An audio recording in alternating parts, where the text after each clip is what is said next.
All right. Well, we're here at the Bay Legends show here in Oakland, California. We got Randy G, my co-host. Yeah. And I got to say, this is a real honor. I've had a great pleasure of working with Demar, and he's here on our show today. How you doing, brother? I'm great, man. Thanks for having me, bro. Oh my God. Yeah, man. This had to happen. Well, as soon as we got the show, I said we got to get D on here. Yeah. I said, man, I've been peeping this guy for about 3-4 years or something, and then I sent him a friend's request the other day. I feel weird doing that, but I mean, it's like, all right, well, Simon knows him, so he'll probably understand that we're doing a. Oh no, man, we our family. But that's right. Absolutely. Yeah. Whether it's just meeting or been 20, 30 years, man, because musicians, exactly, man, it's something about us, man. We just like. That's right. We're kindred spirits, man. That's right. That's right. So I wanted to get you on this show because people need to hear about your story, man. You have worked with, just everybody in the area, and then 17 years with one of the biggest rock. Probably the creator of rock in some respects. So many people would argue. Yeah, he's one of the main cats. Right. Yeah. But who are you talking about? Little Richard. Oh. Little Richard. Shut up. Oh, yeah.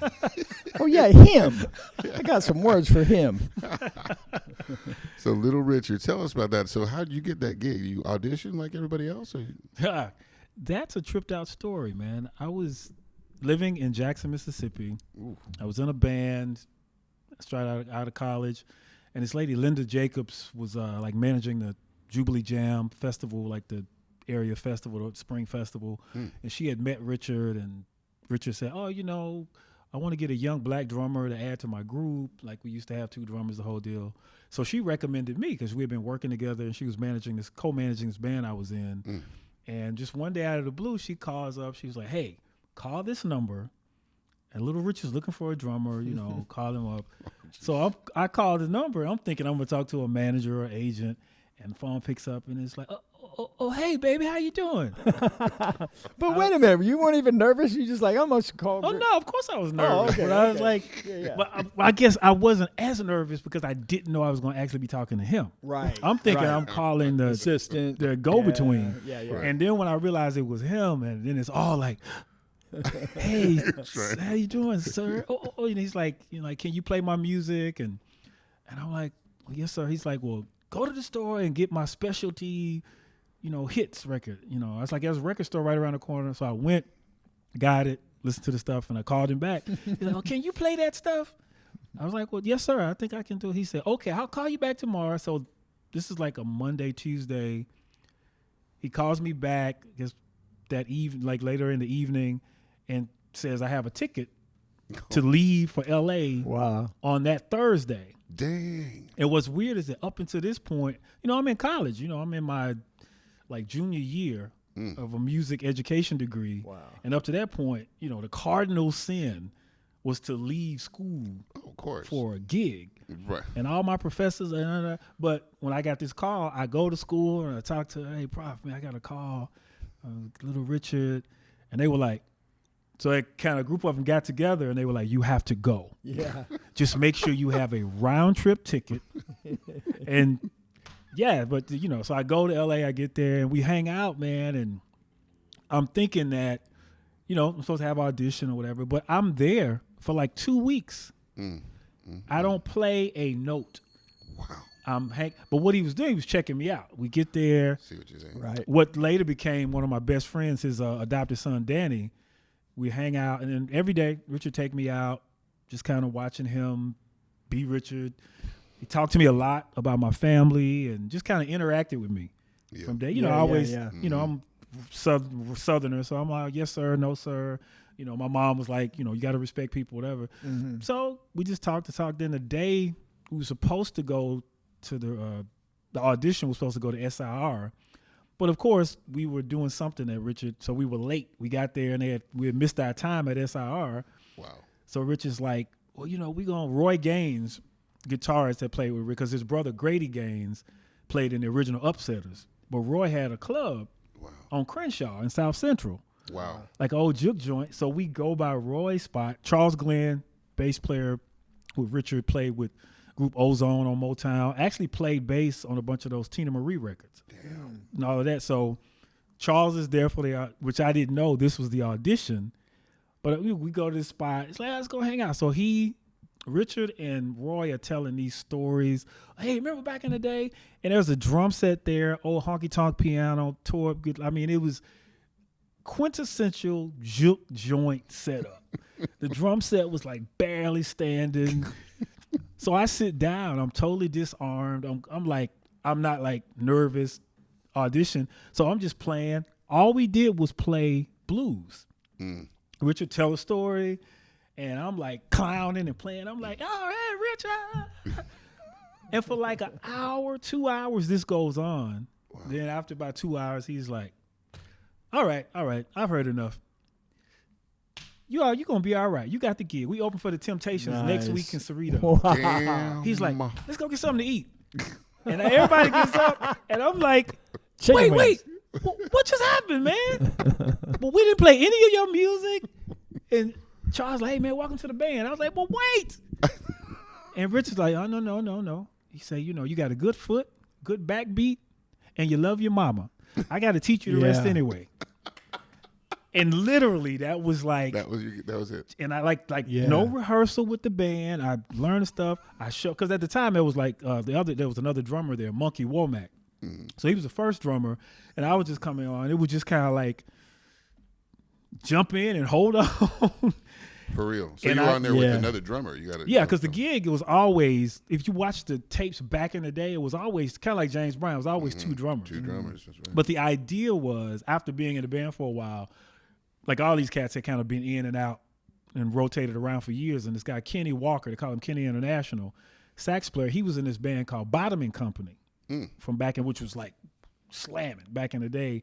And they played with Richard. And I think it was back in the day when Richard was probably going through a little weird period. And I guess he had played a gig and tried to get away without paying them. And so they went on strike the next gig and was like, well, if you don't pay us before the gig, we're not going to play. So I think after that, the fact that they had that power, from that time on, Richard always had two drummers, whoever. But it was more so he could have two bands in one, because it was quite unlikely that everybody was like, okay, well, if this drummer get mad, at least I got this one. Wow. But we always made it like it was really amazing. You had like lead drums, rhythm drums, lead bass, rhythm bass, lead guitar, rhythm guitar, four horns, organ, and it was an amazing sound, man, for the time that we were there and played. But yeah, that was the beginning of that ride, man. And it was like, it's such a it's a trip is how he spent all that time with you and didn't care about the drumming really, because he was trying to check you out as a person first. Exactly. Because like Peter Mike always used to say to me, you got to spend 23 and a half hours or more. The show's an hour. Yeah. An hour and a half, whatever. Okay, you got a big tour, 2 hours, whatever. But what are you going to do the rest of the time? Off stage. That's what everybody's looking at. That's who they need, somebody who got their back on and off stage, but more or less off stage. Right. And I guess that's you're right. And I guess that was the thing. Like, my audition began from the moment I stepped out of the airport. It's like it was around he's checking you out, watching how you interact. Because the thing is when you're working for an artist, you're representing that artist all the time. And you were hanging out with his kid. Yeah. So he was going back to him every day saying, hey, Dad, he's cool. He's cool. Yeah, so it's always that thing. And that's what, we always talk about is, relationships and people. It's like, you want to, to make sure that you're going to be on time. You're going to do what you're supposed to do. You're going to be prepared. You're going to be able to get along and, people that's, fun to hang out with. Yeah. Right. So I think, that's exactly what that 2 weeks was, because we just talked a lot about, we just sit around and eat and have conversation, and it would be weird because I was like, I'm like sitting here talking to little Richard. And then as the years went on, like he literally became like my grandfather. And he's like overprotective at times, and I mean he would just do, like when I bought my first house, man, he paid all my closing costs. Wow. And funny story about, when I bought my first house, I was still living in Mississippi, and he was like, man, you should move to LA, man. Well, of course, the money I was making with him was going a lot further in Mississippi. Right. But I bought this nice home, and I'm right there at closing day, at everything. I'm sitting in there in this room with these people, and his company was called May's Teacup. Named after his mom. And then they were like, well, we don't know. We need to talk to someone to verify employment from May's Teacup. I was like, oh, man, you got everything you need. So we're sitting there, and there is no business. May's Teacup is Little Richard. Like, you call. So I call his phone, and I'm like, man, I'm so sorry. These people want to talk to you. He was like, oh, what? Put me on speaker. And he called these people. He's like, this is just horrible that you're doing this young man like that. I thought racism was over. And you can't. Now, he is lambasting these people. Yeah. They don't hear a word he says. That's Little Richard. Right. And he goes, and I'm thinking, I'm sitting there with my ex-wife, now wife at the time. I'm like, we're not getting this house. Hang up the phone. And he says, now leave him alone. You have more than enough. I pay him well. He could buy 2 houses. He's just going on. And so they hang up the phone, and I'm sitting there, and they all like, good to go. And I'm like, and all they were like, we just talked to Little Richard. And that was one of those lessons, like, man, celebrity is a thing, bro. Yep. A name goes a long ways. But yeah, but that was the beginning of that ride. That is amazing. So how long did that last? Man, like 17 years. I joined the band when I was 23. Wow. 1995.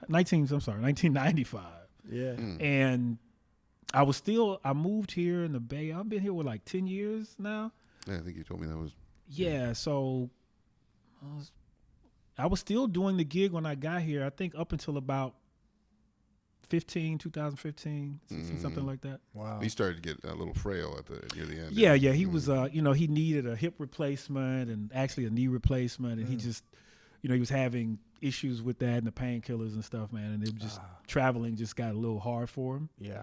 And I think the last gig we did the Howard Theater in D.C. and then we did this car show in Vegas. I think that was a couple of the last gigs that we actually did.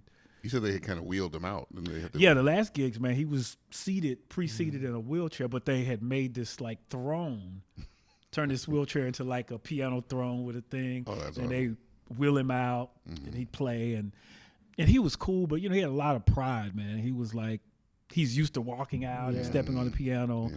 And he was like, man, if I can't just do it the way I know, I don't want to go out like this. So after those last couple of gigs, he just didn't do anymore. Yeah, I totally understand that. I could see. Yeah, I mean, I can only imagine that you playing with him, and you had to have bumped into a lot of other celebrities along the way that are probably just nameless. So you're probably sitting there sharing the stage with some of your idols. Oh yeah, on almost weekly, right? Yeah, and then just a lot of times the stars will be backstage watching the show just to support their homeboy, right? So you go backstage and there's so tell us some of the people that you bumped into. Well, a lot of that stuff was, of course, because we did like the first time I went he took me to the Grammys with him, and that was like the first. We played the shows, and on all the shows there's always that circuit there was always Chuck Berry and Bo Diddley and unreal. Fats Domino early on at the time. Jerry Lee, along with whoever else was on the ride. So you're there with these people, but then we go to the Grammys, man, and we're like backstage in a trailer and getting ready to go to the show or whatever, and just everybody, Eddie Murphy, whoever, are just coming around, and I'm just like, wow. Just falling out. And Richard would always say, he's like, hey, man, just be cool. Mm-hmm. He was like, you want to meet everybody? He said, I know you want to meet everybody. Just stay next to me, because everybody wants to meet me. But what was crazy is that he was right. Mm-hmm. Every star, I don't care how big, whatever, everybody, paid homage. They come, hey, Little Richard, blah, blah. And, we did American Music Awards when he got the Lifetime Achievement Award. Yeah. We played that show. So we're part of the production. We're doing the whole thing. And, man, New Edition, Quincy Jones, Babyface. So we're sitting in a tent, and I'm like, I'm Quincy Jones, baby, songwriting fanatic. So to meet Babyface, all these people, whatever. Yes. And I'm like, And I'm standing at the door, and he's like, oh, you want to go out there and you just want to go talk to people. He said, sit down. I was like, Rich, he said, sit down. And literally within the hour, all of those people came by his trailer, and he said, hey, this is my drummer, such and such. And I was like, and he would always tell me, and it kind of helped my confidence too. He was like, hey, man, you're here because you're supposed to be here. He was like, nobody's better than you. They may be further along or more accomplished at a certain point. He said, but you're in the room because you deserve to be in the room. Amen to that. That's beautiful. And I was always like, wow, man. Or even when you go, because I go to sessions with him, we do TV commercial stuff. He was always cool about including the band and work and stuff. That is cool. And we do sessions, and, you know, I'm in the room, and this guy, hey, man, weren't you in here last week with Prince? I was like, no, that wasn't me. Oh, yes, it was. I was like, no, it really wasn't me. And then Richard would be like, he's like, see?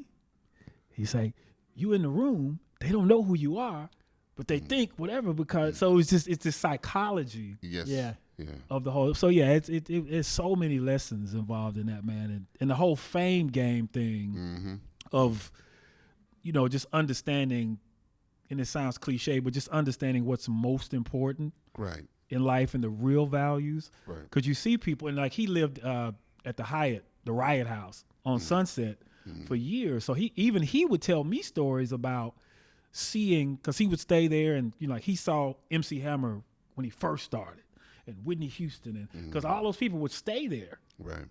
And he saw them come up, and it'd be weird because Danny, his son Danny, was friends with Eddie Griffin, Jamie Foxx, because the Comedy Store was right next door. Wow. So whenever I would go to L.A. and we'd be in between gigs, I like, well, you know, I'm not going home because we're going to go out in another few days. So I just stay in my room at the Hyatt, and you're just there, man, and all these people are just hanging out, and everybody knew Richard. Yeah, he's like beyond a legend. I mean, man, he's an icon. He is. I mean, and I mean, I remember listening to him, and at the time I was young, and I was like, what is this? You know, this kind of this flamboyant, you know, guy. He's doing this thing, and I didn't realize it was enormous what was going on. He was in a time where black artists were not getting any love, right? No, and he got over that line, and he just made it happen, and he created a style. And there were so many people that were trying to copy what he was doing. No, man, he opened. I mean, where we are in the music industry today, we all owe a huge debt of gratitude to a lot of people, especially Little Richard, because he kicked down so many doors. He really did. Yeah. And just whether it was, you know, the whole lifestyle thing about whether he was homosexual or not, or being flamboyant, you know, race records versus, you know, white records, because, you know, with the whole Pat Boone thing and all of that. But it's like he never gave up. He always pushed through. And, man, I mean, the dude was incredible. And people didn't realize, like, his favorite singer was Mahalia Jackson. Oh, there you go. And he would and Sister Rosetta Tharpe. Like, we'd be riding in the limousine, and I'd be like, dude, I wish I had recordings of this. Like, when he would be talking and he would sing, like, really soft and sing old Mahalia Jackson hymns.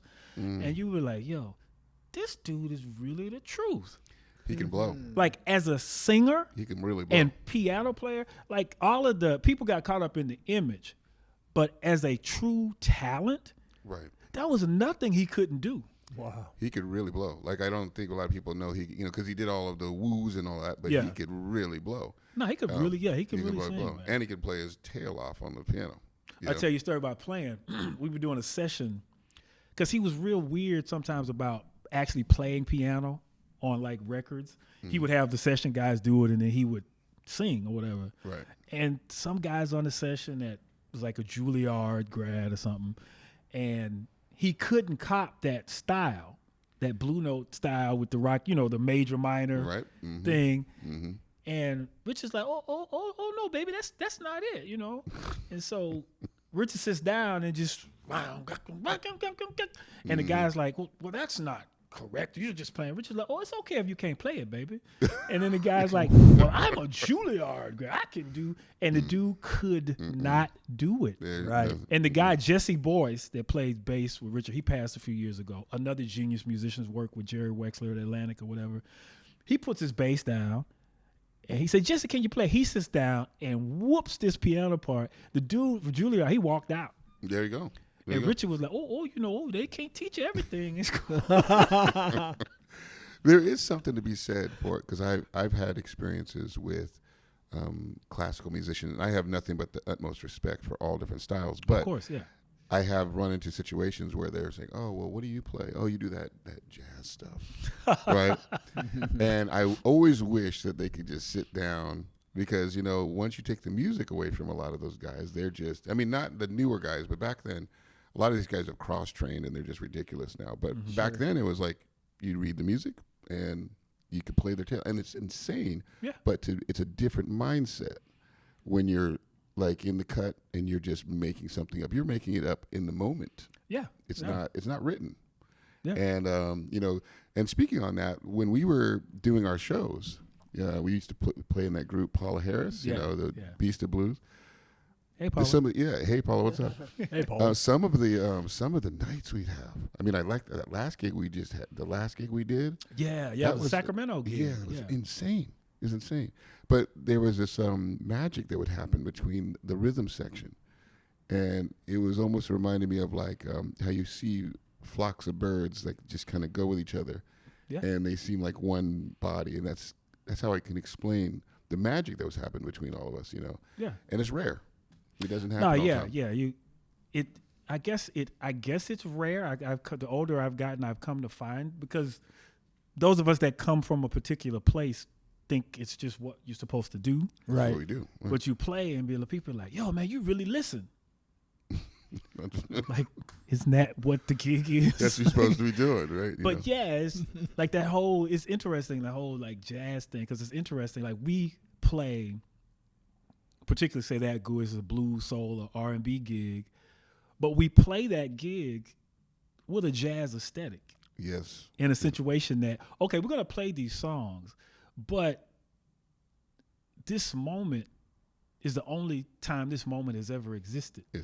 So we're present and we're improvising and moving within, because when, she says something, okay, we're there to compliment and move and say, okay, now Simon's playing a solo. Oh, he quoted this. All right, I'm gonna throw this back to him. It's conversation. It's conversationalism. And then the thing is, like we talked about relationships.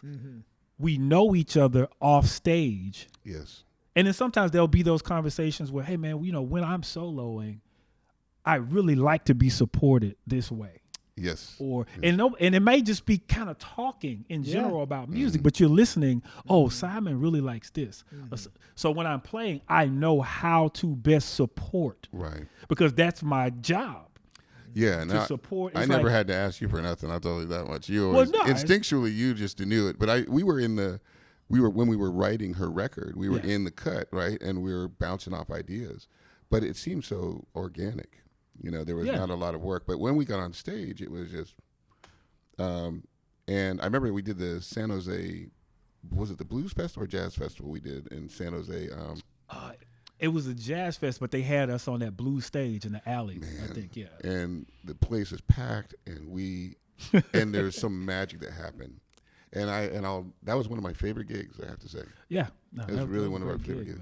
That was an amazing band. I mean, with Mike Renta, Tony Peebles, man. Yeah, we had Tom Poole in the group. Yeah, who's another legend we got to bring on. Yeah, Terry Hyatt, Joey Fabian. Yes. I mean, it's just like everybody with huge ears. Yes, yes. And people that were really caring and giving to the music. Right. It was like, okay, because I would like whenever Renta got a solo or whatever, I knew he really dug the New Orleans type thing or whatever. Right. So it's like if we found a zone and be like, hey man, let's go there. Or we might be playing something and someone would quote something and we're like, let's swing. And it's like somebody say it, and this all happens within like 4 counts. Yeah. Yep. And then it goes and we go now this I'm gonna have to say this honestly. You have to be one of the most musical drummers I've played with. Oh, man. And I say this because I know you have a great understanding of music. You write music, you write lyrics, you sing, you do. So you understand the inner workings of music. And that's what I have to say. Like when you just mentioned that, you would literally create a landscape for each soloist which is just phenomenal. I mean, I got to say that. Well, thank you, man. Thank you. No, it was great playing with you. And I hope we can do it soon. Yes. Yeah, we got to get back on that. But now tell the young folks, out there that might be listening, what is the importance of like really studying all styles of music? Oh man, excuse me. Well, I'll say it like Miles Davis. I read Miles Davis's autobiography, and he made a statement in the book that sticks with me to this day. He was like, "Learn everything you possibly can, and when it's time to play, forget all of it." Mm. So it's like you gotta have all the information in you. Mm-hmm. So that when you go play, you don't have to think about it. It's who you are. It's part of your DNA. Because one of the things I get is, and my sister, Terry O'Dowd, she's always teasing me, you like those charts? You like those charts? And I was like, yeah, Terry, but I'm not like, and she's right. Like most times cats will be really anal and be into the chart and stuck. Well, for me, I went to school, I studied music major at Jackson State University, and how these professors, and they were like, no, you have to know how to articulate everything. Now, if you can think it, say it, play it, you should be able to write it. Because once you can do all those things, because like if I'm, by the time I write the song, I'm not only writing my part, but I'm getting familiar with everybody's part. Mm-hmm. That's correct. I know the lyric, and I know this is keyboard part, and and the thing that cats don't. It's like when you do the homework, it's like and it's just stuff that happens naturally. Like when you play, you're like, oh yeah, that riff is this. I should do this, or but just doing that homework, and you can never be over prepared. It's like, no, just be prepared. It's better to, do something and not need it than to not prepare and get there and be like, oh, I don't know what to do. But particularly from a drummer standpoint, because we drive the bus. Right. Yes. We set the pace. It's like if the drummer doesn't know the arrangement, because we have to book in things, we have to set the emotion. And I even read this book called Notes and Tones by Arthur Taylor. He's a drummer. He played with Monk and some people. But the book was a bunch of interviews with like Dizzy Gillespie and a bunch of people during the period. And the whole subject of the book was Bud Powell. Wow. They all talked about their thoughts or relationship with Bud Powell. And in the foreword of the book, Arthur Taylor says something. He was like, as a drummer, he said, when you're playing, whether it's instrumental music or whatever, the key to understanding how to play is to know the lyric. Correct. Even if you're playing an instrumental song, find a lyrical transcription, because the lyric tells you everything you need to know about how to play the song emotionally. And so what people don't get is that this is science. It's like we get up there and play, but there's a lot of work and studying, because if you're studying Motown or Stax or Philly or Memphis, or like every canon, every genre has its canon. Correct. So you're like, okay, I have to learn this thing so I know what to say, when to say it, how to move, how to react, and you can never forsake that. Again, we keep doing it. Right. Yeah. Well, it's having some context in what you're playing, right? As a singer, whatever it is. I remember I was teaching a young girl. She wanted to learn the song about Sending the Clowns, Barbra Streisand. Yeah. And I said, what's the song about? Oh, clowns. I said, oh, wait a minute. And so I told her the story about how this is two lovers or two people who have lost their love for each other. And she's saying, and man, when she sang that song the next time, it was so much deeper because she had the understanding of the story. Yep. All of a sudden, I could hear the context in her playing. So you're right. It is really important to understand all of the history, in the song. And even going back, I know Nancy Wilson could tell you who wrote the song and she could tell you everything. She studied the song to the core. And it's so important because context is everything with music, spiritual context, the metaphysical, the message, Well, I had a professor in college, excuse me, that would tell me, I think we were playing some Duke stuff, because we played the Count Basie book mainly.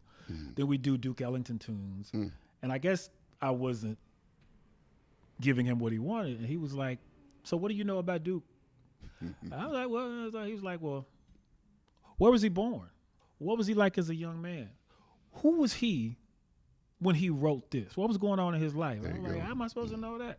He was like, well, if you don't, how can you effectively play this music? Mm-hmm. And I was like, oh.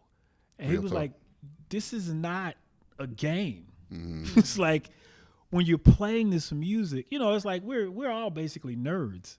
Right. It's okay, so I read the book. It's like, okay, well, he's doing this. This is what's going on in Duke's life at the time, or this or that. And, so when you're playing A-Train or whatever, you have an idea of where to connect. Mm-hmm. It's like even if you're doing, stack stuff and you think about Al Jackson Jr., and you think about the context historically of what was going on when the music was created. Exactly. And but the thing is it's not like when you're playing it, you process all this in milliseconds because you do all the homework exactly off stage. Mm-hmm. And then the other thing is for younger people, which something it's kind of gone by the wayside, but apprenticeship.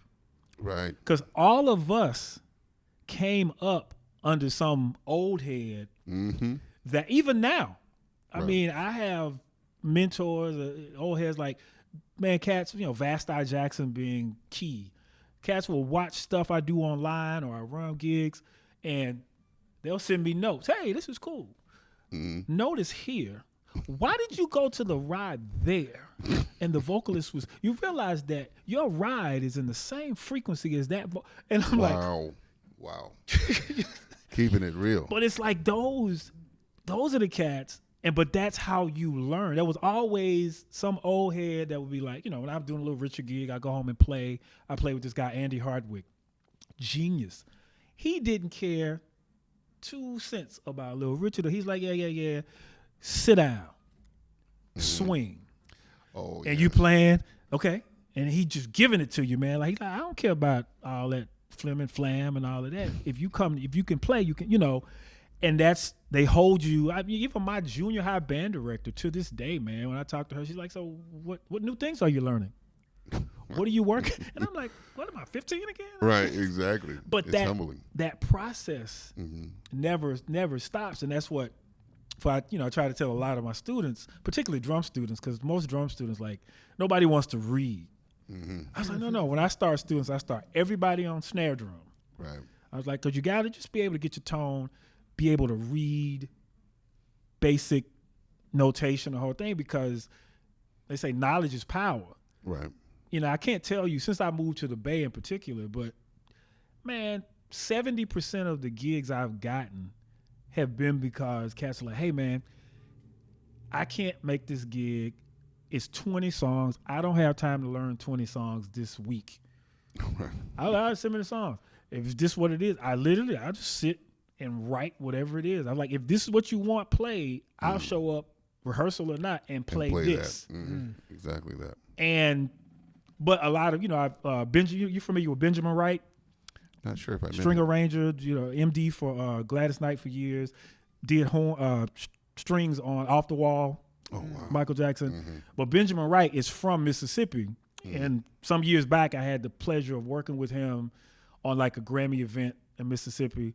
And it was like talking about the bar. The next level. Because he came in and he was showing people stuff, and I had a chance to hang out. He actually set up at his house to do like a small orchestra at home. And he was just telling me, hey, man, if you can do this, he like, I dropped this chart down, sight read, 1 or 2 takes, we out. Mm-hmm. Or like, hey, here it is. We playing this, or I give you audio, we're playing this in 30 minutes. Okay. You just write it out. It's just like, I was like, oh, yeah, that's what this thing is about. If you really want to mm-hmm. work on that next level for your whole life and make a living at doing it. Exactly. But that's the stuff that, I mean, it's not glamorous. Because you and I have talked about it. I literally have like a couple of cases full of folders of charts that I'm like, week to week, I'm writing and, okay, I got to do this. I'm going to this session and, all right, cool. All right, let me do this right here. But what happens is that it's like a muscle. The more you do it, right, the stronger that muscle gets, and you can do it faster. And most of the time you can sit there, okay, I know what this is going to be.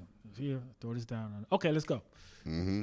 Mm-hmm. Or if we're doing something or you remember something, it's like, I remember on that gig that Simon would go here instead of what we did on a record. So, okay, I'll notate on my chart that should be this is 16th instead of that, Right. Yeah, but then I've never really seen you with any charts on the gigs. You usually, like the Apollo gig, we just all memorize that. Well, yeah, it was like, because we wrote charts during the sessions. Right. But it's like, we played the gig so much that even if I had the chart there, it's just, and most of the time that's what it is. It's there as a reference. Yeah. Like you're not, buried in the chart. It's like, oh, there's a reference here, but I think, I've pretty much memorized that show. We did it for 7 years. But now, speaking of that, you talk about when you're writing and all of that, that's got to be time consuming. How is it that you are able to do that with a family you got 6 kids, man? So how do you find, obviously you got a good family support system. Your wife's wonderful. Well, yeah. And when we say disclaimer, and we say 6 kids. This is my second marriage. So I had kids from my first marriage, and my wife now had kids from her first marriage, and then we come together, and now we got all these kids. So, but no, it's even the twins alone. Come on now. Yeah. But no, it's like it's funny. My wife Sylvia and I were having this conversation actually last night I was talking about like purpose, and I really do feel that I'm doing what God put me on earth to do. Mm-hmm. That's awesome. So the universe or God or whatever has just always moved and shaped and just done whatever it needed to do for me to do my purpose. Mm-hmm. Now, it doesn't mean that it's not neglecting, but it's like I have a son, 22-year-old son, Michael, that's a professional musician, artist. He's been That's phenomenal. in the industry since he was professionally since he was 8. But at 5 years old, he looked at me and was like, Dad, when I grow up, I want to be just like you. But it was because, in my family, like I say, it's the family business. Because I'm like, well, no, this is what Dad does. So I'm going to work. You can come in. And like my 7-year-olds now, they both got new iPads. They both are learning GarageBand. But voluntarily, Patrick comes in the other day, Dad, listen to what I did. And I was like, wow, how do you know? It was like, well, Dad, we watch you working in the studio. They're amazing. They're amazing. And that's kind of the thing where, and the travel piece is the thing. When Michael was really young, with Richard, I'd be gone. I guess, I'd be gone for periods, but I'd be home for long periods too. Right. But it was just kind of this is what Dad does. This is how I help pay the bills. And then as much as I can, when I would go to radio meetings, when you had radio meetings back in the day, I would take him with me. Mm-hmm. Hey, man, this is the business. This is that part of it. And when I had rehearsals, they'd be there. And it's the same thing. I think Terry O'Darby tells the story. I guess when Nick and Pat were, maybe 3 or 4. Well, that was maybe 2 or 3 because they were still in the car seats. And I had rehearsal with Terry. I would take them to rehearsal in their car seats with their little headphones, and then they'd sit there, and Terry would trip out because he's like, they're gonna. I was like, yeah, I play drums all the time, but that's. And then they would ask me questions, mm-hmm. and my thing is that, I guess the balance for me is that they always know that they're more important. Yeah, they're number one. Than this thing that I do, because I'm never too busy to stop and pay. If I'm doing something, hey, Dad, and I'm like, oh, man, I might be in the middle of, yeah, what you need? Mm-hmm. And, we talk. Right. And so they know that, oh, well, I'm not competing with what Dad does. That's beautiful. And they're my biggest supporters. When I got my merch line, my 7-year-olds are like, hey, Dad, we've been thinking about this YouTube thing. We got some ideas for marketing.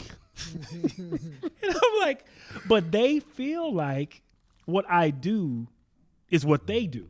Right. So when it's kind of a family business. So when I go out, mm-hmm. When I left today, it's like, all right, Dad, do good. It's that thing. So it's not. That's beautiful, brother. I've never separated it. Mm-hmm. And it's in some way or the other, all of my children, they're all talented. I've never said, hey, get in the music business or whatever. But it's they watch. Because I remember when Michael was younger, he used to say, Dad, what do you do? I was like, man, I work all the time. He's like, you don't work. You're always playing. And he was like, all you do is have fun. Oh, that was my ex-wife. Thought I never worked. We won't go there. But no, it was and I would say, hey, man, but this is the thing. It's yeah, But that's why they say we play music because we're having fun. But then I would show him like, no, but this, you have to study. We have to do the business. And like even now, as a young artist, because he was in like Mindless Behavior, the big pop thing, and he had his first real record industry experience where you get ripped off. And I was like, hey, welcome to the industry. But we made sure that he wasn't in a bad contract or whatever. Right. But as he moved forward, as an independent artist, and my thing is like, okay, do you understand copyright? Do you understand publishing? Right. Can you do these things yourself? Well, Dad, this attorney, why pay him $250 an hour when you know how to read? Just go to copyright.gov. It tells you everything you need to know. And actually read it. Yeah, Join ASCAP, BMI. Everything you need to know is there. Right. That's so real. he's now. So I set up his first couple of singles. Then after that, he's like, "Yo, Dad, I'm gonna do my own." You got this. So for me, like watching him and his brothers like move and do their thing to where I'm just in an advisory capacity. So I mean, long answer to your question, like it's like I just something I've always done, and I've even for my ex-wife, she was always supportive. Because when I met her, it's like it's who I am, it's what I do. So getting married doesn't mean that I'm gonna stop doing that. Right. And then that didn't work out, and my wife now, Sylvia's amazing. She's doing her thing, but she's never tried to stop me. She never said get a day job. She's like, this is what my man does. No, it was like for me because I'm a musician, but I'm an entrepreneur, and everything I think because I've had people offer me. I think in Mississippi, this guy offered me a gig. Hey man, you can run over here and do this. We'll pay you $35 an hour, and just show you how. I think I worked one day job in my whole life. I worked at a record store. Well, still had the music in it. Yeah. But I in terms of like regular job stuff, I'm just not aware. So, and I told my mom, this guy gonna pay me $30 an hour, and she was like, "Oh, that's good money. You should go." But I'm like, "Yeah, but I gotta sit up there for 8 hours." And because he was like, "Well, part of the time you only work a couple of hours, and the rest of the time." I was like, yeah, but I could teach these many students, and I could charge them. I think at the time I was charging them like $40 an hour or something. So in my mind, I'm like, no, I can make more money than that. Doing my, I have to work hard, and But I just think like an entrepreneur all the time. Right. And that's just, and then like my wife now, it's like she's always that's her thing. It's like, well, no. And then the fact that, especially now during the COVID thing, because now I'm having to virtually homeschool my boys at home. You're recreating yourself as well. Yeah. We were just talking about that. Right? Yeah. So I'm just balancing all. But yeah, my family is just, that's just what Dad does, and it gives me flexibility. And I will say that I did take a step back when the twins were born. Sure. Because when I moved here and I was getting tons of offers to go out and tour for months, but it's like when they were born, I was like, well, I don't think I could leave them. So for, I guess until they were maybe 3 or 4, I just didn't take anything that was longer than a week or so. I had to be away. Gotcha. And the crazy thing was to show you just how the effects on children. The first time I actually left and did like a 2 or 3 week gig, my, Patrick, the younger twin, about 3 minutes, like he was so used to me being there. And it's like we talked every day on FaceTime. Mm-hmm. So it just, as long as he saw me, it was cool. But that one day, Sylvia and I schedule didn't line up, so I didn't talk to him maybe like a day or two. So they found him sneaking out of the house. Like he was walking, and it was like, it could have been something, but he was walking, going to look for me. Wow. And so the guy was like, where are you going? He was like, because we would take a walk every day, right. And he was like, well, I'm going to find my daddy. And then that let me know, I was like, oh, man. So even now, I'm very specific about this is where I'm going. Mm-hmm. This is how long. And then they both have iPads and stuff now. It's like, well, they have number, call me. Anytime. Anytime you call me and whatever. So, yeah, it's, you just find ways to keep the balance, keep it connected. And I think it's beautiful, man. No, it's a great system. I think it's really beautiful. And it is work. Because, as us, like, musicians, like, we could just do music all day and not do. That's true. Yeah. Not eat. That's true. Yeah. But then you're like, oh, man, I can't be in the studio today. I got to do homeschool. Yeah. Okay. The only hardship for me is that when I'm writing music, the muse comes at the most inopportune times, right? I'll have this great idea, and I'm in the middle of helping my daughter with some homework, and I'm like, man, I'm going to lose this idea because it comes and then it goes. Yeah. And if I don't do something right there, and it could have been my best idea, but they come first. Right? It's like, Jules, hold on, I have to use the bathroom for about 15 minutes. 15 minutes, right? Well, you get to have your piano, you have your little iPhone recorder on, you hum the idea, or you play it. I try to do that. The thing about it is that when I'm composing, just I'm sure like the same as you guys, I hear the whole orchestration. Yeah. So I can only sing one part of the orchestration. So I'm thinking that's enough, and then I listen back and I go, oh, I can't hear the rest. What's the other parts? So I almost pretty much have to go do it, or it's gone. Yeah. You know. So I've listened back to some recordings, and it's like, well, it's just one voice, and I'm not there anymore. Yeah. So it's one of the hardships, but I think it's really wonderful what you're doing with your kids. And thank you, man. And so, tell us about some of your travels. We one of the parts of the show is we want to get like the backstage stories of working with some of these guys. Yeah. We need some some juice, man. We need some juice, but you know what? Check it out. We got to take a quick 5-minute because my back is out right now. I got to stretch out. Okay. Sure. I've been holding it for like 15 minutes. So can we take a quick? Yeah, let's take a break. Yeah. Yeah. Okay. Cool. Okay.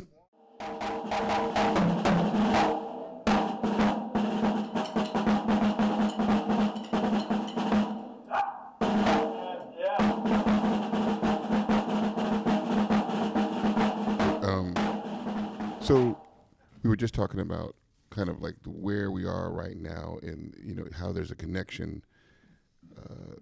There's all of this has been James Baldwin. James Baldwin pretty much covered it all, yes, right? In his, but the importance of knowing your history, musical history, knowing your history, and I think it's really important in these days and times that. Obviously we teach our own children, but it should be integrated into the schools to know the true history so that there isn't this false sense of entitlement in anybody. It's just like, well, we all were part of it. I grew up in a school where there were no black inventors, no people of color whatsoever that did anything except be freed. Mm-hmm. I learned later on about the carvers and the people who invented. I mean, what is it? Even the virus. It was invented by an African. The whole thing where the inoculation was. Oh yeah. And we didn't learn any of it. So we grow up and we learn it way too late, and all of a sudden you're going, wait a minute. Oh, I was part of this, but it's not internally part of the conversation. Now. He has a really interesting story. He thought he was black when he was a young. Remember that? You gotta tell a story. Oh no, hey, no, it's just light skin. Yeah, right. That's all. He wasn't black. That's all it is. No, I grew up on 54th and San Pablo in Emeryville, and my dad was a fireman. Okay. So we moved out to Pleasant Hill. Out here, Concord, Walnut Creek. Yeah, I found out I was white. That's great. Because you never hear like with the in the black community, they don't really talk about all those issues. It's just like but you come out here, and then I found out what the N-word was very early, but I never heard none of that when I lived in there and when I grew up on the block. Yeah. And we were the only Italian family on the block, but you know what I'm saying? I just grew up thinking like, hey, this. Well, we awesome. We had Demar and I had an interesting experience in Tennessee. And we were in Memphis, and we were at the Blues Music Awards, and our housing situation. You remember that house we went to? I do, yeah. And it was basically when we got there, we could see it was an old plantation. It was easily, and there was something that was interesting. And so when the door opened, who answered? It was a black maid. Mm-hmm. It was like stepping into Get Out. It was like, it was really crazy. Yeah, and that it's the culture. It's the culture of, and on that, I was like Randy was saying, something weird, man, because there's always these weird contradictions.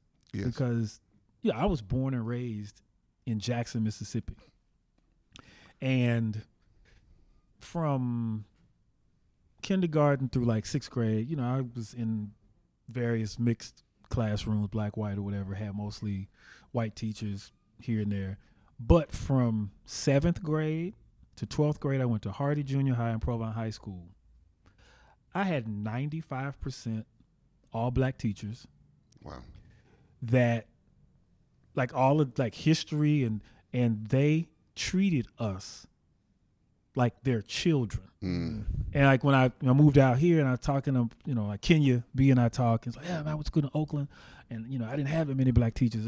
And I was thinking like from like say 7th to 12th grade, my experience was like, I was in that community in West Jackson, but it was a black community that even after integration, because what was weird is that the high school I went to, my mother graduated from the same high school. Oh, wow. Like the year I was born was the year she graduated in 71. In her high school yearbook, she was the only black person in the choir. Oh, my Lord. Because it was like that first year, like that they were really, the first couple of years, few years of integrating the high schools or whatever. Right. And I would see these pictures of like the place I was growing up, but it was all white. It was whatever. But saying that to say what my experience was like, even at the time, the school system, public school system, that wasn't necessarily educating us and giving us the things we needed, but we were in this program. It was like this capsule of about 30 students. We were in an honors program. Mm-hmm. So from 7th grade to 12th grade, I was in class with the same 25 or 30 kids for 6 years. Wow. So it was like this school inside of a school. Mm-hmm. And the teachers we had, they did not play. They wanted us to know how important, you know, young, gifted, and black, and how beautiful you were, how smart you were. That's amazing. And it's like I really kind of took that for granted because I went from there and I went to Jackson State University. Mm-hmm. And when I got to Jackson State, you know, in the music department, I had these amazing professors, and that's all they talked about. Understand the legacy of this university and the people that came before you when it was Jackson State College, and you knew about the riots and all this stuff. And they would say that you now are a continuing part of this legacy. Correct. So we give you this to move forward. So it was that kind of thing of responsibility and history. But it was weird, like, and when I leave Mississippi and people would think that in Mississippi I would never have gotten, I was like, oh man, and don't get me wrong, because it wasn't like that I just came through, I was really lucky. Sure.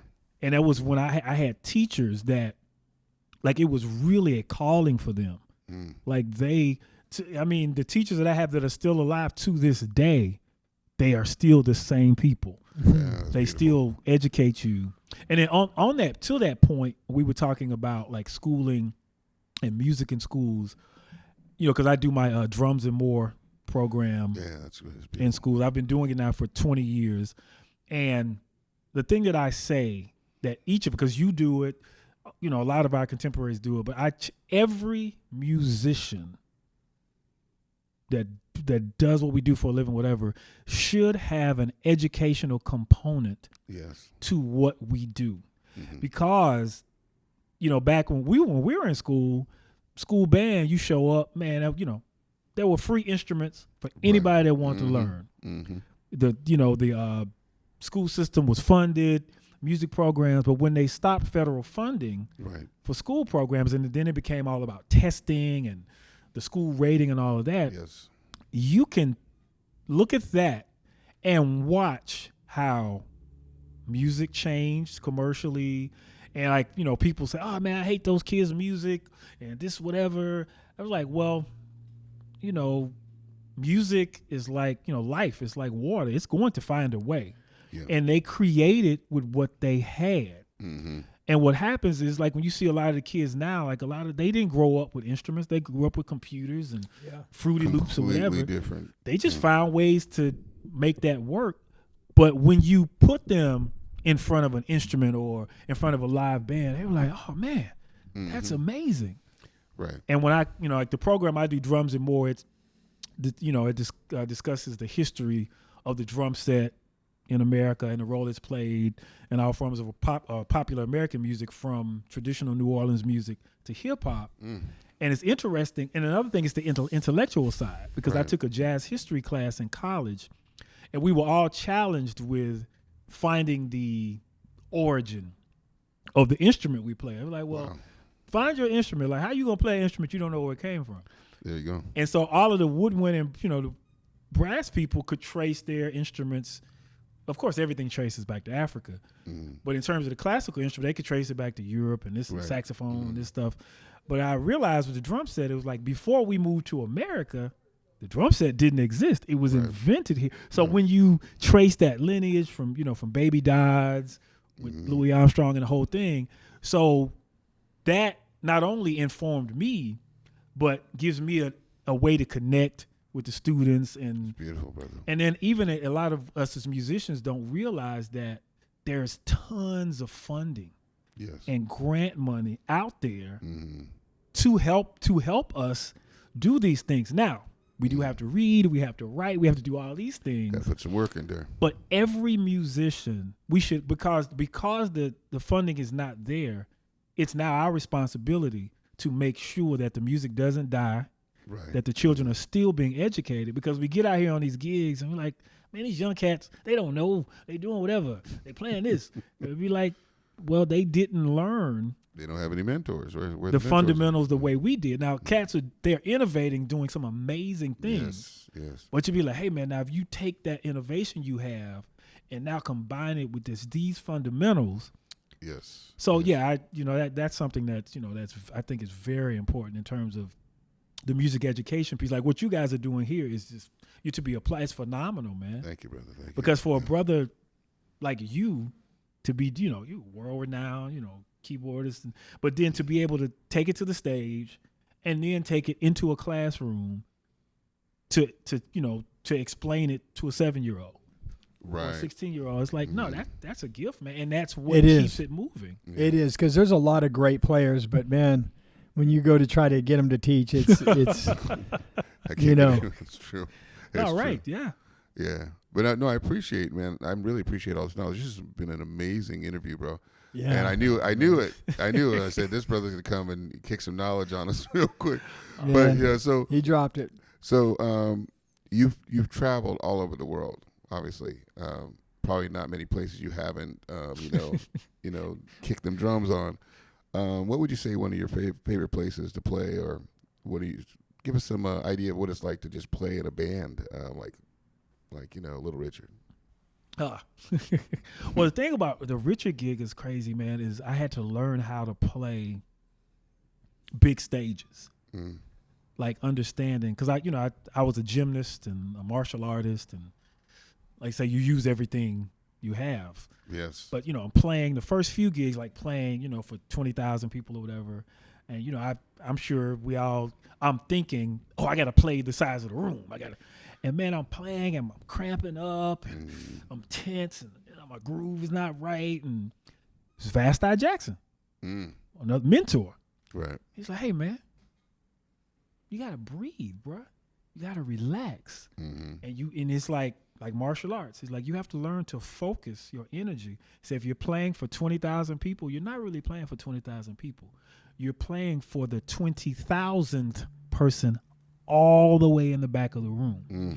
And your energy and focus has to be strong enough to knock that person out. So if you can knock that person out, everybody in between you and that person has no chance. But the idea is like same thing with martial arts, right? Yeah, it's like you play see beyond the board. Exactly. Right. And the idea is that so I would play and be going, it's like, okay, I gotta breathe. And the thing is that you start big, but the idea is that as the show goes on, you don't get weaker. You should be stronger at the end of the show than you are at the beginning of the show. But that happens through breathing, pacing. It's like running. It's like running track. Right. It's like, okay, man, 3 hours later, you think you're fatigued, but it's like, no, I'm stronger now because, but it's so that was the biggest piece of kind of learning how to do that. And then those experiences of just playing these, like playing the NEA arena in the UK, in Birmingham, and, these huge rooms and, they're just amazing experiences. I will tell you, give you some funny stories. I gotta hear this. Now, this is the thing, like every cat, like you get on the stage where you get chewed out on stage and embarrassed, and with Little Richard, everybody had their turn. And you just knew, hey man, your turn was coming around. The night, it was like a couple of nights before we did the American Music Awards, Lifetime Achievement Award. He does his version. He would do this version, Old Time Rock and Roll. Now, you know, the basic groove is what backbeat. I like that old time rock and roll. So we had never actually played this song, never rehearsed it. So he counts the song off. I start playing that groove, and he's like, no, up until then, we had been playing, and I've been playing that groove, but he wanted me to do something different, but he never communicated it. Now, here's an important, Randy will attest to this. Here's an important lesson for all the drummers. Drummers have to be psychic. You have to know how to read minds. It's not a joke. So we're playing, I kick it off, and he's like, no, that's the wrong beat. It's 30,000 people. Oh, Lord. And he's like, okay, I like that. All right, groove. And I play the groove again. He's like, oh, you know, what's wrong with you? You been drinking or something? Ladies and gentlemen, I think my drummer's drunk. Oh, you did? And I'm like, dude, I'm like terrified. Like, I don't know what to do.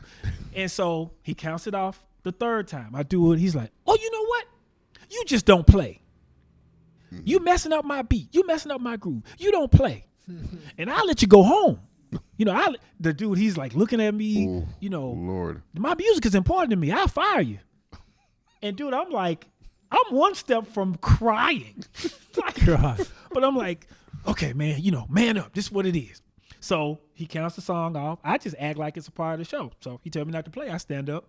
I'm clapping my sticks. And then Wayne, the production manager, he looks at me. He points to the kick drum. He goes. And I'm like, okay. So I'm playing kick drum on 2 and 4. Oh, right. Okay. That's what he wanted the whole song. Right. Now, how was I supposed to know? And then I'm playing it, and he's like, oh, okay.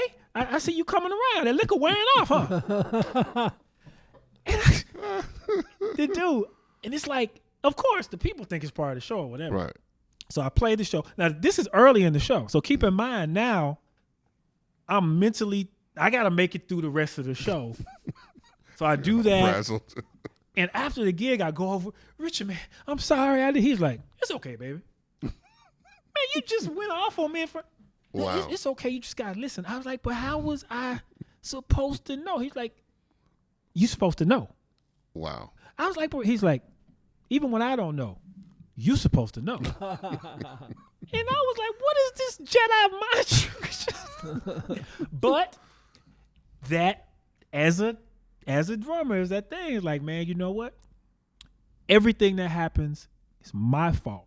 Mm-hmm. It's my responsibility. He played like tunes like All Around the World. No count off. He go, all around the world. That's it. That's all you get. And if the bass player missed it, if anybody else missed it, Derrick! Dude, I don't play bass.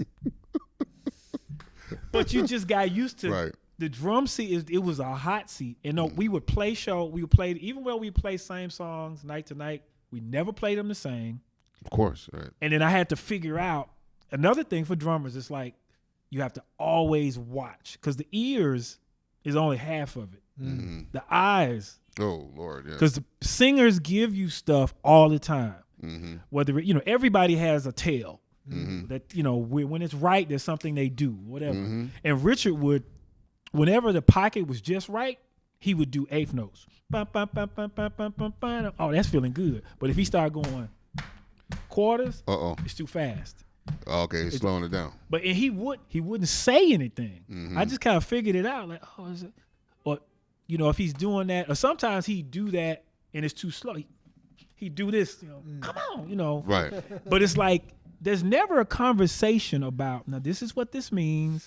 This is such and such. You just get yelled at and done. And the thing is, all these things happen on stage, and then you come off stage. What do I need to work on? Oh, baby, that's fine. You're great. Just watch me. Just watch me. No, right. Watch. You see how many. You play with. I play with so many singers, man, and they like, watch my booty. Watch this. Or man, I did the Peretta Soul Festival, which is we're talking about my favorite place. I have to say Italy. Italy is like my second home. Wow. And the little village of Poretta, Italy, man, it's like I could live there. It's like people are so great. But I played the festival with the Anthony Paul Soul Orchestra there for like 4 years. And it was a massive undertaking because we were the house band for the Soul Festival. You back up 10 to 13 artists, and you got to learn 7 to 9 songs per artist, pull it all together in a couple of days of rehearsals. But it would be interesting because and these are like, Carla Thomas, Bobby Rush. Oh, yeah. The list goes on, and we have rehearsal, and everybody comes in, and everybody got a thing, and they come in like this. They're the only artists on the show. Right. And they are. When they come in as a drummer, it's like, all right, man, I'm your drummer. What you need? Right, exactly. Hey, man, watch me, baby. Pop. Now, one guy get a breakdown like this. Yeah. Somebody else may do this. Right. Yeah. And you got to be, okay, all right. Yes. Or they turn around, I like this drummer. He watch me. And, but that is that thing, man. But, in terms of favorite places, I think Poretta, Italy, man, is one of my favorite places. I've never been there, but you should go, man. I definitely like to do that. Very small town. And like all the years that we've gone there, like everybody in the town knows the band and the whole thing. But it's just the last time I went, last couple of years, I had Filippo, a friend of mine, like a young drum student. He come around, we take drum lessons on Skype, and he took me to have lunch with his family, man. And he took me into their home, and they were just so nice, and it's just like, wow, man, like. And having gone there so many times, like I know the town, and you see people that know you. Hey, it's like, man, this is really cool. Yeah, that sounds like somewhere I'd definitely like to retire. No, Poretta is. Yeah, it sounds like a real. Now I gotta mention this. I was telling Randy on some of the gigs that we would do. So Demar and I have this kind of like little. Sometimes we have these little contests, like to see who's gonna outdo each other. Oh, yeah. I always lose because this brother's ridiculous. No, man. But sometimes I think there was a concert where I tried to take off my shirt, and I was trying, and I was getting the ladies into it, and then this brother gets on the drum set and jumps over the cymbals, gets off stage and starts. And I was like, okay, well, I just lost that. But where did that come around? Because a lot of people who watch you, that's kind of what you're famous for, is you literally jump over the drum set. And I'm talking about maybe 8 feet in the air. Where did that come around? I know you have a gymnast background, but where did that particular thing come? Just because I'm silly. No, it's like we started in the band I had. This band we used to call it Infinity. And we play these college frat parties at Millsaps College in Jackson, Mississippi. And we did a bunch of Parliament Funkadelic. And we used to play this club, also called The Name of the Game, Snooty Fox. And we do like college night on Thursday nights. And we would play all this, because we were backup singers, but we open up and do Parliament Funkadelic stuff. Right. And man, I'd take my shirt off and we just do crazy stuff. And one night we were playing this frat party, and it's like the groove literally was levitating, man. Like the one was so strong, it was like, oh, this is what it is. And it's like, and it hit the end of the song, and I just hit and went straight up in the air. And and the crowd was like, wow. And the whole band was like, yo, man, what was that? Do that again. Like, so then it just went, and in my mind, I'm thinking, and we talk about history. Right. It's really just the ancestors living in me, because as much, this is just natural, whatever, but the more I begin to study the history of it, it's like, oh man, I'm just in the lineage of Sonny Payne and, Papa Joe and the litany of show drummers. Like the thing I would do, what was the movie that Gene Krupa did, and the band's rehearsing in the basement, and then Krupa gets off the kit and plays all the piping. And so I'm just like, oh, that's not new. I'm just one of the cats in the line. No, that's a great thing that you do, and you do it because and then Paulo always says, hey, talk about playing the the venue. So that's a great thing. No, I think it's wonderful, and I've never seen anything like that. Me personally, I remember seeing like what are the guys that tap the Nicholas Brothers. Nicholas Brothers. Yeah. And I remember seeing that, and it's very reminiscent of that. Like, seeing someone, people jumping, and going into the splits. And I haven't seen you do that yet, but we're working on that. Well, no, and a part of that, the whole thing is that, cause who was that? Cause you have people, hey man, that little thing you do, and it's this, and I was like, well, the thing is that it is a creative exploration, right? Every single time, because it's like no room is ever the same, and then the thing is that you literally make the room a part of what you do, right. And it never ceases, because it's, for me, it's always, when you explore and find, what things are here, or what tones, or what thing, and every time there's always something, because Paul and I just talk about, well, right here you do this. I'm like, I don't know. You don't know when this gonna happen, or when you just have to. I have to say, it's really genius, though. It really is. I mean, I remember when Paula lets us really cut loose, and she doesn't, when she does, it's like it goes to another level, right? Yeah. And I've always, I've led a couple of bands myself, and it's so important to utilize the talent that you're with, and not make it about yourself. And that's where you get the best shows, right? Yeah. It's not, I played shows where literally no one else gets a solo. I won't mention names because I think we both played, but no one else is solo. And then you have all these tight musicians, and they're just sitting there and they play the parts. Man, let these brothers go. And now you mentioned that. That's one thing about Little Richard that he also would do, because he kept the band, kept the same 10-piece band the whole time I was there. And other bands like Chuck Berry would go out, he'd do pickup bands, maybe take his bass player. A lot of other cats would do. I think Gerald Lee kept the same band, but a lot of people would do that. And then even people at William Morris would tell Richard, man, you could make so much more money if you just did pickup bands or whatever. But he's like, no. I have to have a great band. And like, sax players, choreography, bass players doing splits, jumping over each other's head, 2 drummers, I'm jumping up, we doing whatever. And people, hey man, aren't you worried that your band's gonna show you up? He would say, no, I have to have 10 superstars because I'm a quasar. And his thing was, he was like, it's not, if you're gonna be up here, we are all. Because if he turned around and somebody was standing still, he's like, right, move, Yeah, right. Exactly. It's part of the show. And he was never, because when Jimi Hendrix played with Little Richard, and he would talk about it, because his brother Robert, rest his soul, he's like, Robert is the guy that actually fired Jimmy. Because Richard said, we'd be playing and the people be screaming, and oh man, I'm thinking they screaming for me, and I look over there and they screaming for Jimmy because Jimmy's doing, and Richard didn't have a problem with it, but Robert got upset, and then he said he just came on the stage one night and Jimmy wasn't there. Richard's like, where's Jimmy? And Robert's like, I fired him. You don't need him.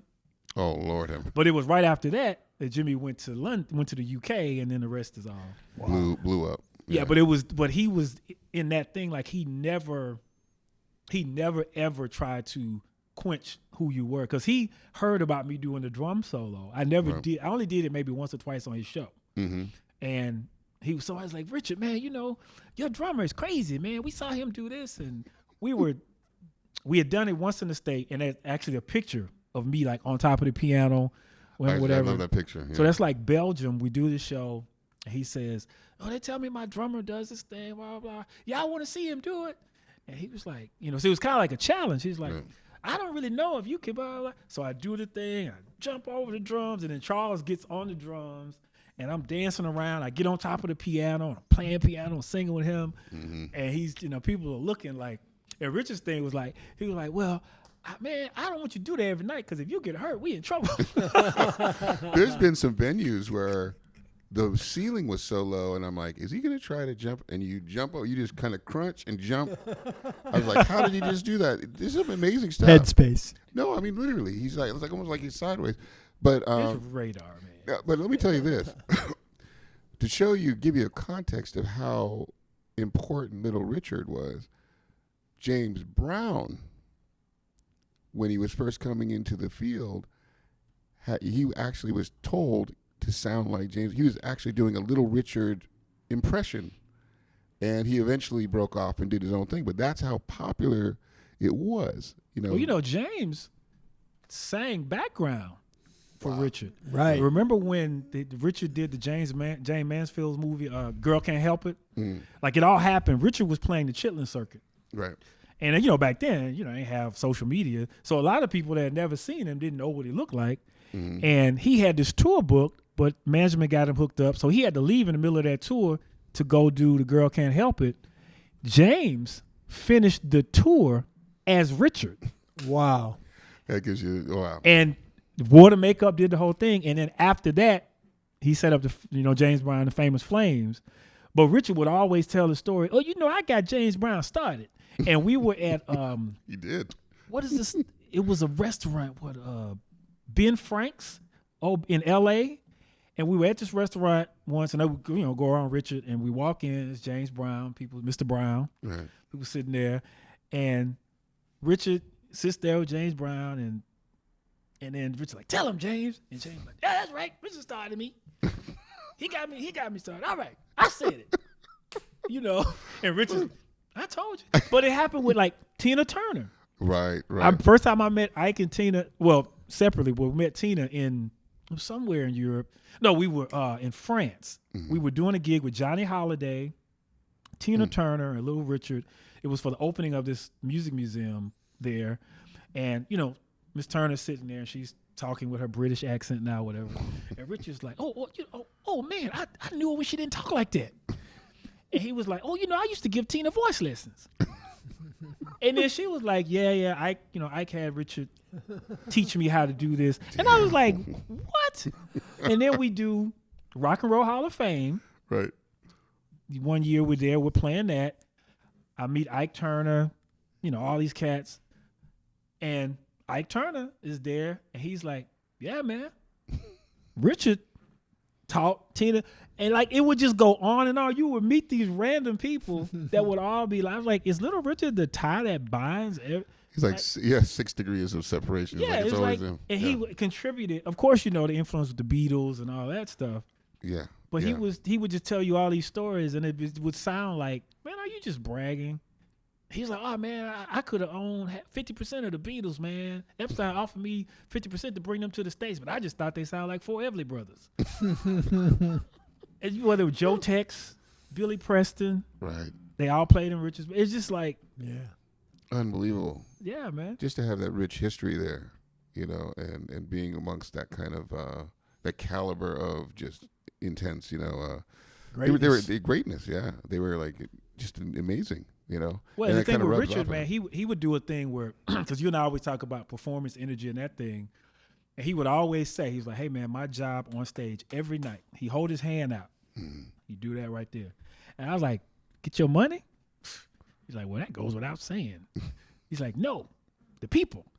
Right. He said, I can't leave until I got them right there. In the palm of my hand. And he said that it's going to happen. He said, it may not. He said, it takes different things to do it every night. And I kind of sit and watch him all those years, and I'd be like, wow. Because, some rooms would be cold or start off, or he talked too much. But, man, it never failed. He would pull songs. Like when Biggie died and they did the Every Breath You Take, like out of the blue one night, he just started singing, Every Breath You Like no rehearsal. We didn't talk about it. And then for about 6 months, we just played that every night. Wow. And he would do Hank Williams tunes. One time he got on a stretch where he did Down Home Blues, ZZ Hill. He'd be telling a story. So like you would talk off stage and these stories would transfer on stage. Oh, we were talking about this in the car. Remember? Down Home, And then next now you mentioned that you played with Dorothy Hill, was it? Dorothy Moore? Dorothy Moore. Yeah. Actually, Dorothy Moore was my first real touring gig at like 19, 20. Now, wasn't that Dorothy Moore? Where was we were over at the Memphis, Tennessee Memphis, and there was someone being honored. Yeah, I thought was her. That was she opened the show that night. She opened the show. Yeah. And I remember I was mesmerized. I literally had to stop eating and just look over because her voice reminded me of 400 years of just history. Nah, man, Dorothy Moore. It was and you mentioned Mahalia Jackson, who I know was also a favorite of Aretha Franklin. That was her idol as well. Yeah. And so I had to go listen back. And so the reason I mention that is because I always tell my students it's really important to find out who the people you admire listen to, because you'll get more of a context of where everything comes from. And you'll find out, and they didn't have auto-tune back then, so these people had to blow. They had to really blow for real, right? So that's right. In tune. So, yeah. But anyways, man, this was ridiculous. I got a question. Oh, you do? Before we get them out. Oh, what's up? Who are some of your people that you look up to? Some, on the drum level and just as an entertainer. Oh man, that's one of those questions. This could be another. Well, let's start with the easy one, the drums. No, what's weird is that I learned to play drums by listening to piano players. And it's weird, like, it sounds, again, corny and cliche, but my goal in doing this is to play drums like Monk played piano. Like, Thelonious Monk I vibrate with him in so many ways. So it's like, of course, I like Al Jackson Jr. and Harvey Mason and Baby Dodge, Max Roach, Zutty Singles. Like, I could go down the drummer and learn stuff. Yeah. So jazz is like a big heavy influence in your life. Oh yeah, that's where I started. Yeah. Yeah, I started there. Me too. But yeah, it's like understand, and like it seems like weird for me to get the Little Richard gig because like I played with Katie Webster a bit before she passed, and it's like, and then I get here with Mitch Woods, and so it's like I always end up with piano players one way or the other. But the piano, of course, being a percussion instrument, it resonates, and I just always identify more. Like, I'm a huge Joe Sample fan. Right. So it's like when Joe Sample plays, particularly when he plays Fender Rhodes, like I'm always like, man, I want to play drums like that. Like, so that's really where my influences in that regard come from. Yeah, that is amazing. Yeah. What about showmanship? Showmanship. Oh man, huge Prince fan. And of course all the cats that inspired Prince, Sly and James, of course, James Brown, Jackie Wilson. Ooh, now you're talking. Like, I'm not only amazing singer, businessman, but showman. Yeah, just, and that's where James and everybody else really got it. Yeah, man. Of course, and then coming through, Michael Jackson. But I've been a diehard Prince fan. Yeah, and that's a trip because growing up with jazz, and I'm sure you played big band. You were going to college and stuff, right? Yeah. That's just weird that you would be a Prince fan coming up with, because a lot of jazz guys didn't really like Prince when he first came out. Yeah, but but after a while, it was like, hey, this cat can play.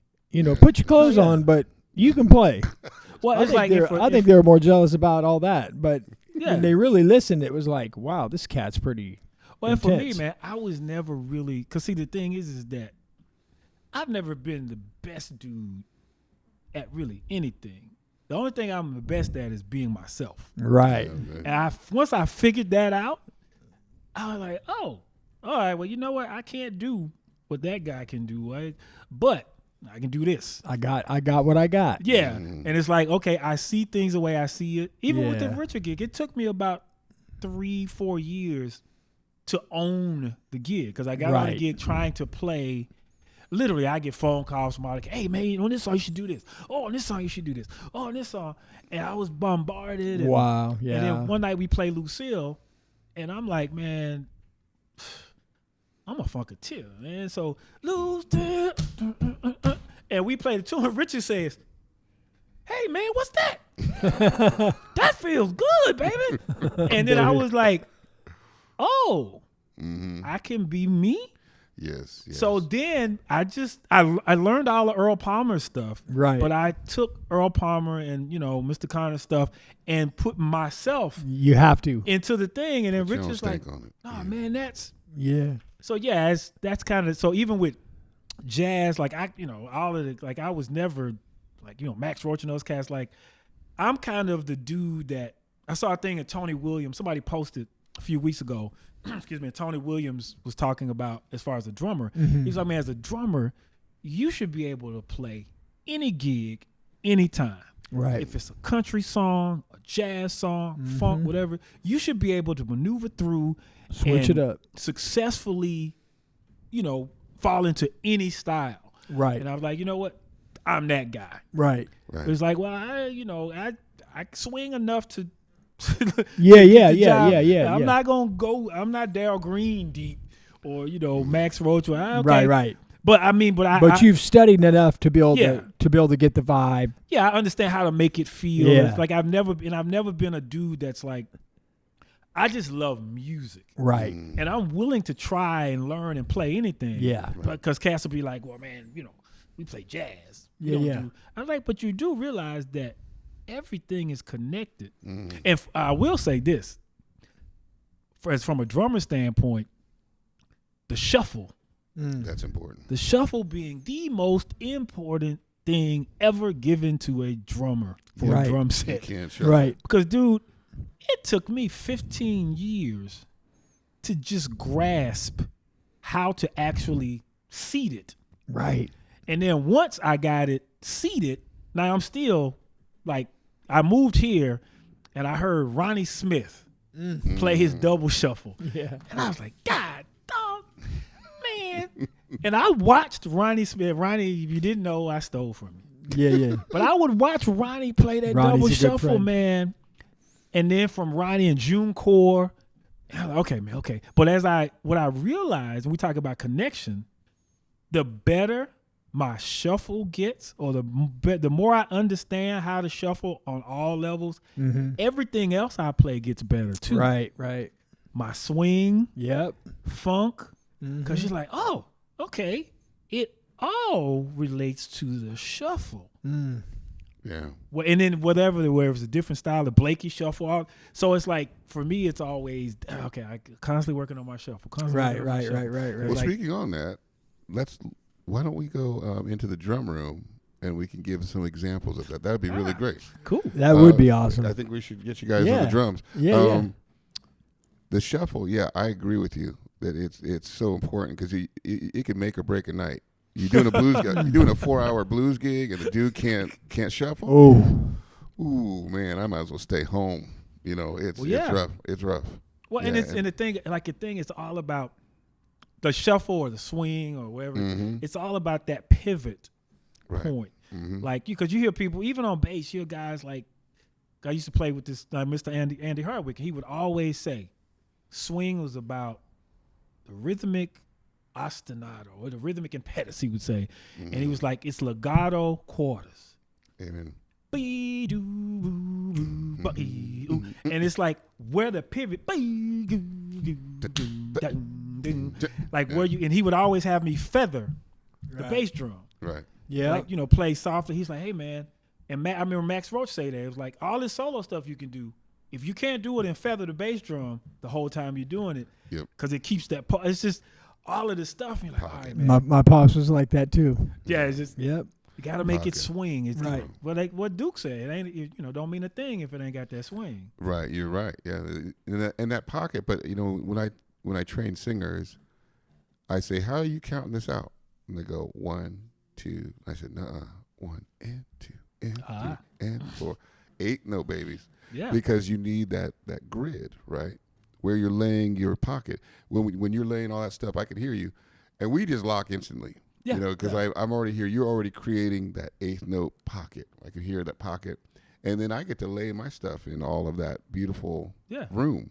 But if you were just doing, it's ain't funky unless you got you gotta put your own thing on it. No, that's right. That's right. Well, let's get in this drum room and let's do it. I'm excited. This is gonna be cool. Definitely. All right. Hey, everybody, you're watching.